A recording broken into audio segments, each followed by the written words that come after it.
give you a look inside and a mini review of History Quest.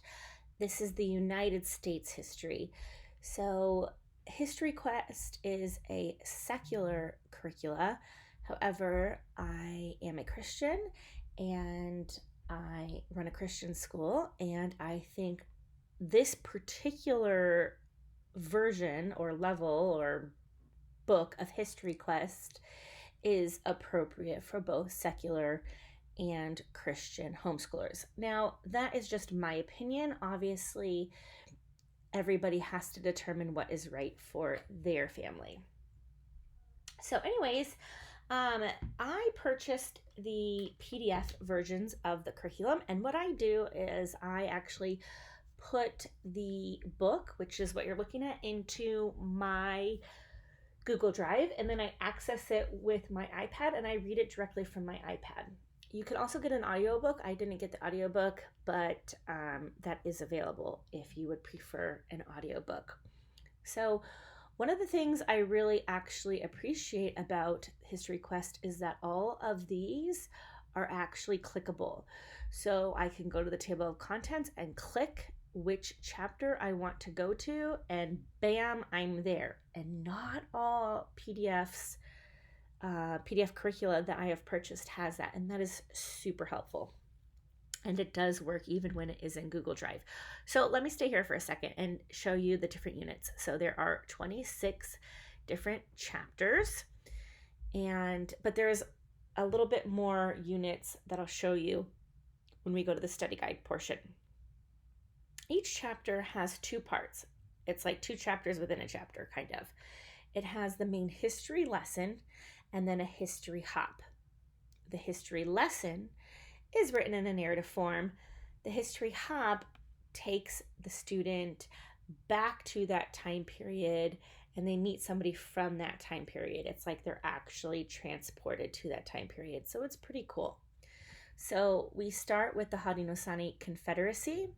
Then we move into colonization, revolution, constitution, Corps of Discovery, Trail of Tears, resistance to slavery, executive branch, Civil War, Reconstruction, westward expansion, industry and innovation, Gilded Age and Progressive Era, constitutional amendments, Roaring Twenties, Great Depression, World War II, judicial branch, Cold War, civil rights, Bill of Rights, scientific achievements, legislative branch, September 11th, elections and challenges and opportunities. All right, so let's go to the introduction. We have an introduction here about, it gives the kids a background of where is the United States? What is the United States? What surrounds the United States? When was the United States made into a country? And all of that sort of thing. Then we jump into the Haudenosaunee Confederacy. And I'm going to flip through this chapter so you can kind of see how long this is. It does take us a little bit of time to read these chapters. I want to say maybe about 20 minutes or so. One thing I do like is that it will describe, or it will give pronunciations that you need. So I really do appreciate that. And then we have the history hop. Now, typically you would read the chapter and then the history hop on 2 different days, which is what we do. In the study guide, it gives you a layout of what you should do each day, which I'll show you, but we actually condense History Quest into 2 days. There are a few pictures. There's not a ton, but there are a few.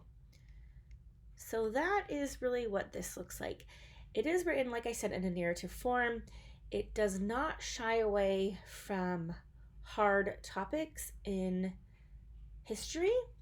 And of course, American history can be a bit upsetting because it involves slavery and lots of kind of horrible things. And so proceed with caution, of course, and take your students' levels of maturity or whatnot into account.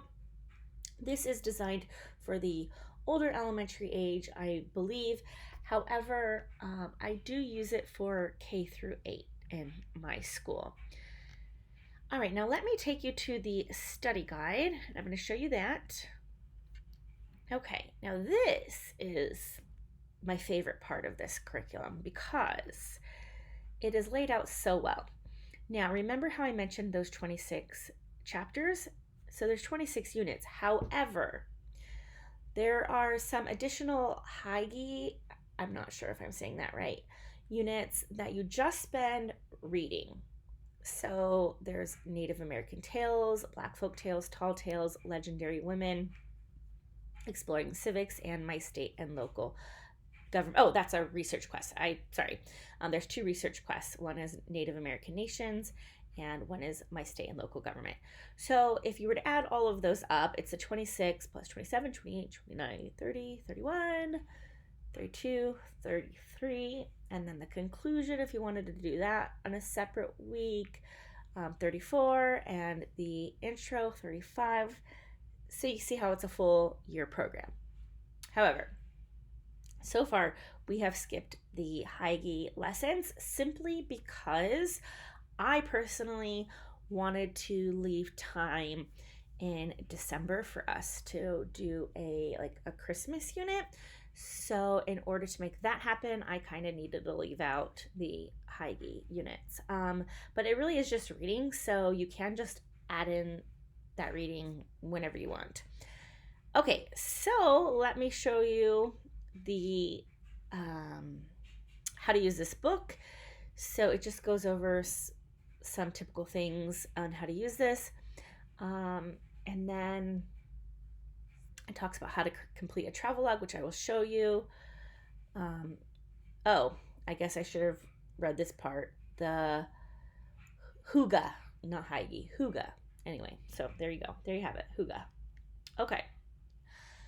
Required book list. Obviously, the History Quest United States that I just showed you is the required book. You cannot do this without that. You need both.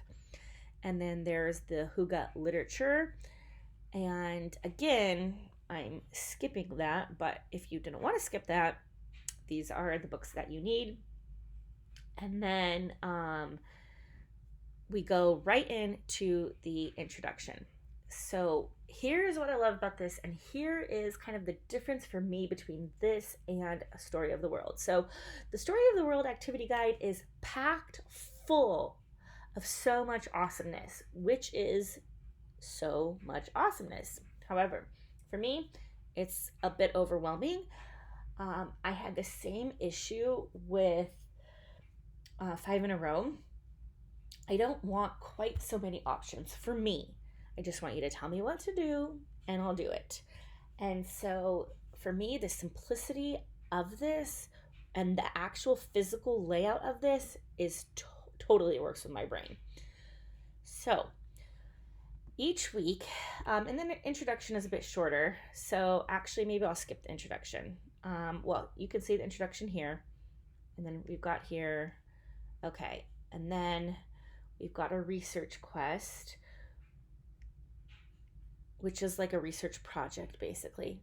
I want to jump into Unit 1. Okay, so for each week, we have this week's quest, and it's kind of telling you what you're learning about this week. And it's right there. You can kind of get an idea of this is what we're talking about this week. And then right below that, we have the resources and supplies. Obviously, you're going to have your book. There's maps that you can print out. And then for the Create project this week, you're going to make corn husk dolls. So you're going to need dried corn husks, string or twine, a large skillet, pot or bucket, and fabric scraps, which are optional. Then it gives you enrichment reading books.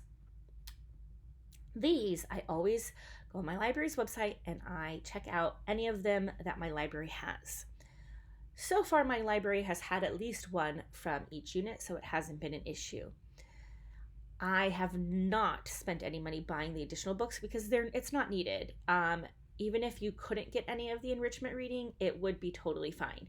So I do want to say that too. If you just get the study guide and the History Quest book, you will be okay. Now, I have had some great experiences with the enrichment reading, so I do recommend you get what you can from the library, but I wouldn't worry about spending a bunch of money on purchasing them. Just get what your library has, unless you want to buy them and then do whatever you want.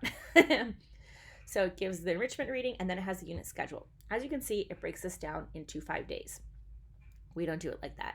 So what we do in a 2-day schedule is we read the history quest chapter. We also ideally would do the map work, but we haven't really been doing the map work. But we usually read the chapter. We do the review, which is way over here on day 4. And we also typically do the create project on our first day of the week. On our second day of the week, we read the history hop, we do the travel log, and then we might explore the web links or do something else. So we basically just take these 5 days and kind of smush them into 2 days. 1 day focused on the chapter, 1 day focused on the history hop, and one of the days being more hands-on, and one of them being more researchy based, I guess you could say. It does give you the terms and concepts right here. And then it breaks it down. If you want to follow the 5-day schedule, it breaks it down very nicely. Again, I just smush it into 2 days, and we do about an hour and a half each day, so about 3 hours a week. I think that amount of time is probably pretty typical, even if you were to spread it out over the 5 days. So, something like 3 hours a week, you can kind of plan on for this. It's a perfect amount of time for us. Okay, so as you can see, it says read chapter 1, complete the map, label the following.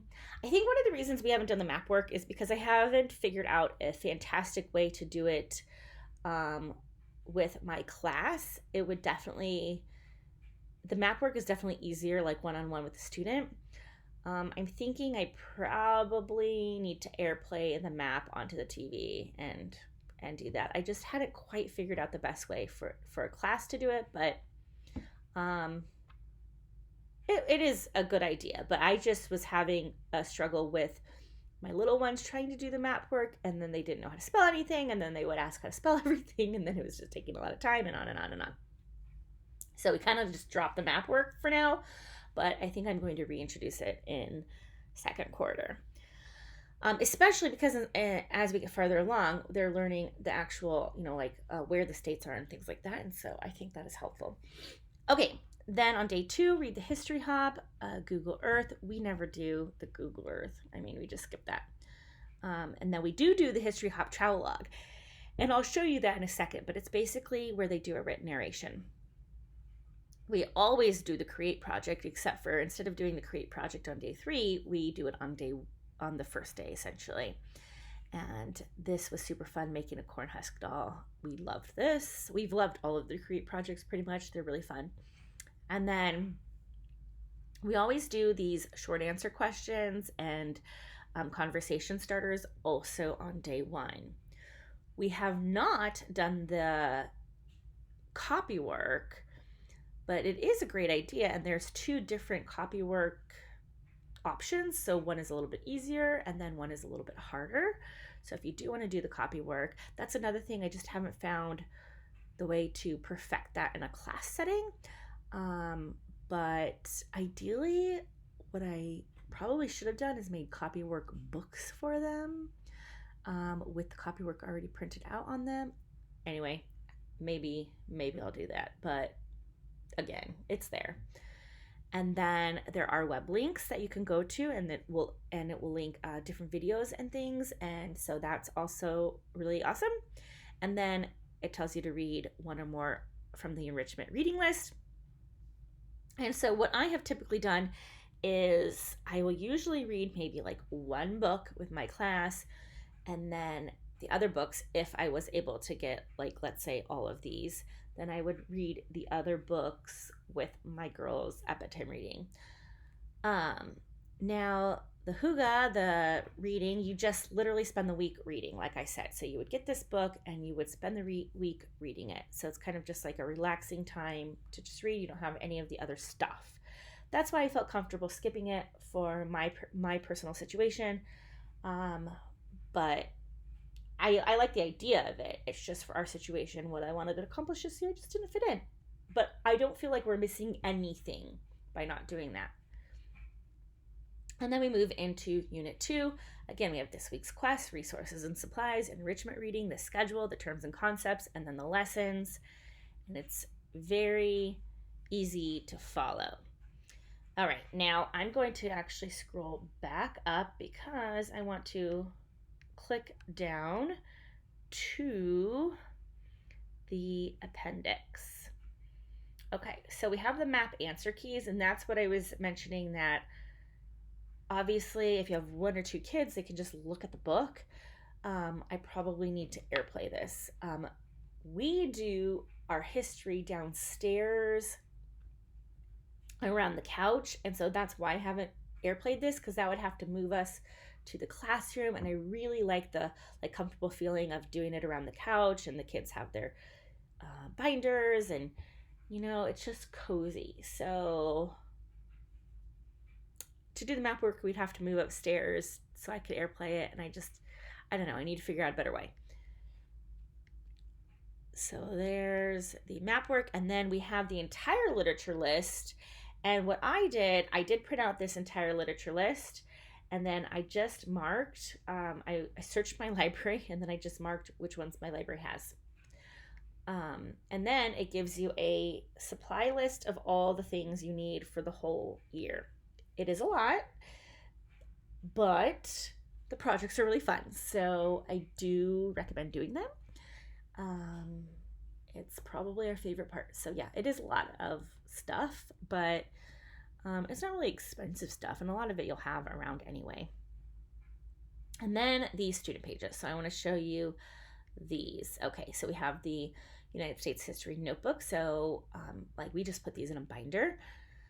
And then here's the travel logs. Now, there's 2 versions. Okay, so you see this one has the wider lines for the younger kids, and you print these double-sided. So this would be the back. And then this is for the older kids with a single line. And so on the travel log, they say where they traveled to. This is after you do your history hop. They mark the date on the timeline.